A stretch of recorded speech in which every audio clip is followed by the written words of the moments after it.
Bismillahirrahmanirrahim. Assalamualaikum warahmatullahi wabarakatuh. Pada kesempatan kali ini, Ibu akan menjelaskan mengenai penggunaan menu-menu yang ada pada Mayob. Nah, yang pertama ini ada menu account, kemudian yang kedua ada menu banking, dan yang ketiga ada menu sales. Oke, untuk yang pertama ini Ibu akan menjelaskan mengenai akun ya.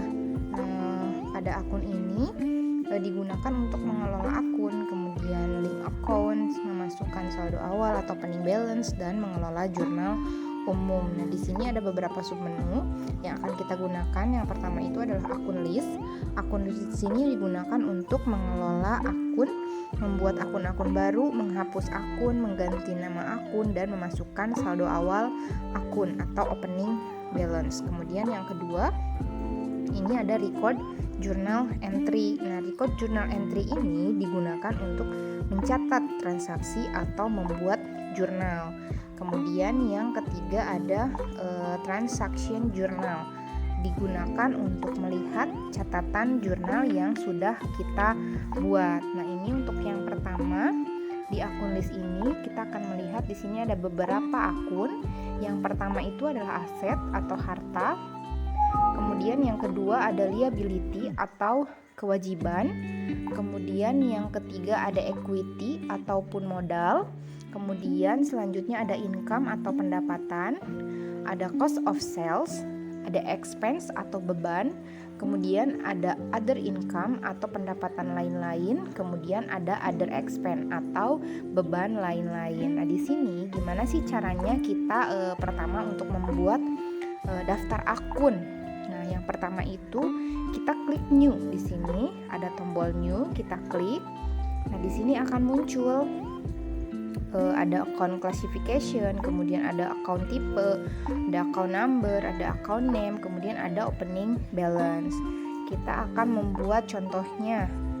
Ini untuk bank, account receivable, other current asset, fixed asset. Ini itu adalah tipe-tipe akunnya gitu. Nah, kita misalkan akan membuat akun bank. Nah, di sini namanya itu adalah akun tipenya bank. Nah, untuk account numbernya di sini biasanya suka udah ada di jurnal umumnya gitu.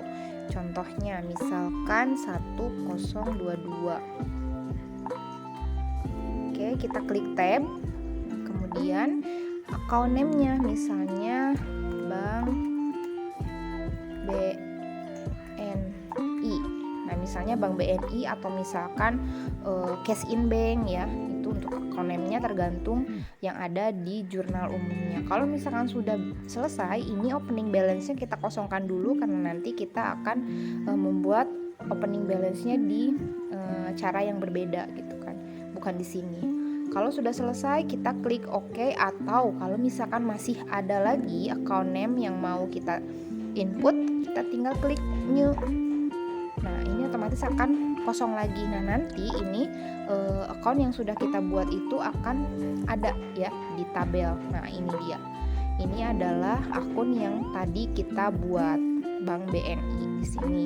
Karena bank itu termasuk ke dalam aset, otomatis nanti akan tersimpan di kolom atau di akun aset. Itu untuk pembuatan akun ya.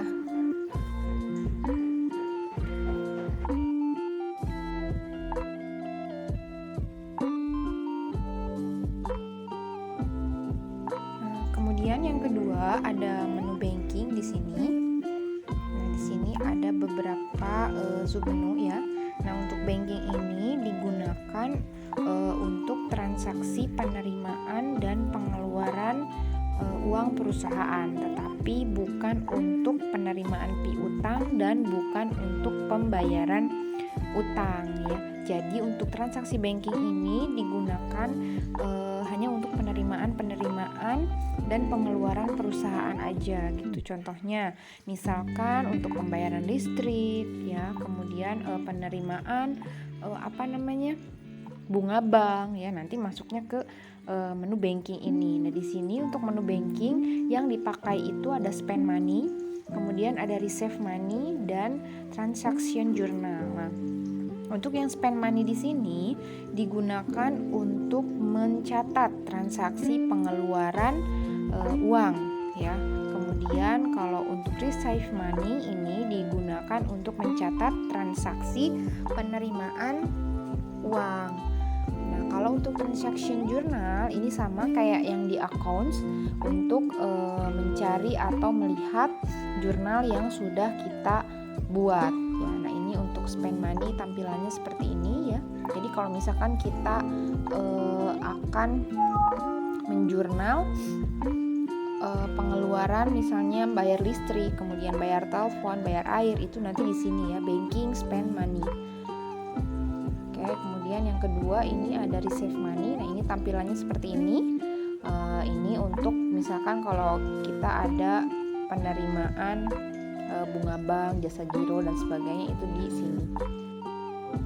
Selanjutnya yang ketiga ada menu sales.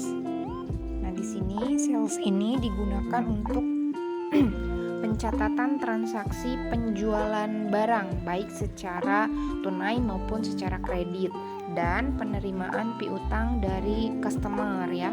Jadi kalau misalkan kita menjual barang baik itu secara tunai maupun secara kredit, nanti dicatatnya di menu sales. Kemudian kalau kita menerima piutang itu juga dicatatnya di sales. Cuman di sini bedanya kalau untuk penerimaan pembayaran piutang itu nanti masuknya ke sales, kemudian receive payment. Tapi kalau untuk penjualan baik secara kredit ataupun tunai itu masuknya ke enter sales ya. Nah, di sini juga nanti bisa kita gunakan yang transaction journal ini untuk melihat transaksi penjualan ya yang sudah kita buat gitu. Jadi ini untuk enter sales ketika kita akan menjual barang secara kredit ataupun tunai. Nah, seperti ini tampilannya untuk enter sales. Kemudian receive payment ini untuk penerimaan piutang dari pelanggan atau dari konsumen ya. Nah, ini untuk menu sales.